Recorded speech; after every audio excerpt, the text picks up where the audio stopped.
Hello there. So I just want to answer some of these questions regarding the Challenger tragedy on the handout that was given to us. And when this tragedy happened, I was just a little girl, and I remember it happening, but I didn't know any of the details and didn't ever take the time to research it. So this was very fascinating to see and to learn about. And so that was fun to kind of get an inside scoop about everything that happened there. Now, to the questions. So, what could NASA have done differently? Well, after reading this paper, it's obvious that this could have been prevented and that NASA was in a hurry to beat Russia to the Halley's Comet. And then also, they had a lot of launches, and so they needed the launch pad to be refurbished quickly. And so, because of this, I think there was a lot of pressure to get Challenger up into the air.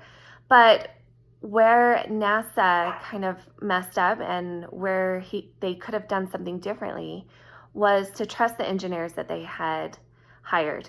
Obviously, NASA is huge, and some of the employees that they have are some of the smartest people on the planet. And so, yes, they should have listened to these engineers when they were saying, you just delayed the launch and let's just do a few more tests and then we'll be able to confidently move through. Now, something that I read in the paper was that initially the space program had this way of thinking that they would not launch until all of the unknowns were sorted out. And so they kind of went against what they initially believed in. And so unfortunately, because they did that, they lost lives. And it was such a tragedy. Okay, what should Roger Boisjoli have done differently, if anything? Now, from everything that I read from the paper, I do not find any fault or anything that he could have done differently. It seems like he did everything that he could possibly do. I mean, initially it was in 77. He started to figure out that there were some issues with these O-rings and wanted to revise the plan.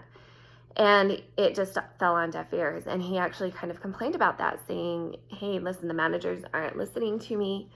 And then right before launch, they had a teleconference, and the engineers, including Boisjoli, was telling them, please just delay the launch. We don't have the data that is needed, and we're really afraid that these O-rings are not going to function like they should. And then again, later, he still tried to persuade management to listen to him and just to delay the launch.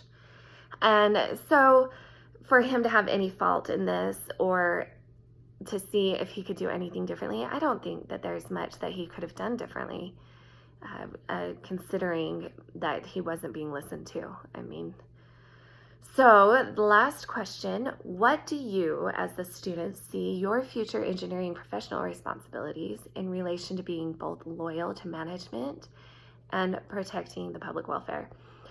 So this is tricky because there is absolutely this concept of insubordination if you step on your manager's toes or whatever, and certainly these are respectable men, but as I understand it, engineering professionals, they have this code of ethics. And on Wikipedia, I looked it up, it says that one of the things they agree to says engineers shall hold paramount the safety, health, and welfare of the public, and shall strive to comply with the principles of sustainable development in the performance of their professional duties. So when there are lives at stake and a reputation that NASA had to uphold, then most certainly overstepping bounds is useful in saving lives. And unfortunately, the managers wouldn't listen to the engineers, and thus the tragedy of the Challenger.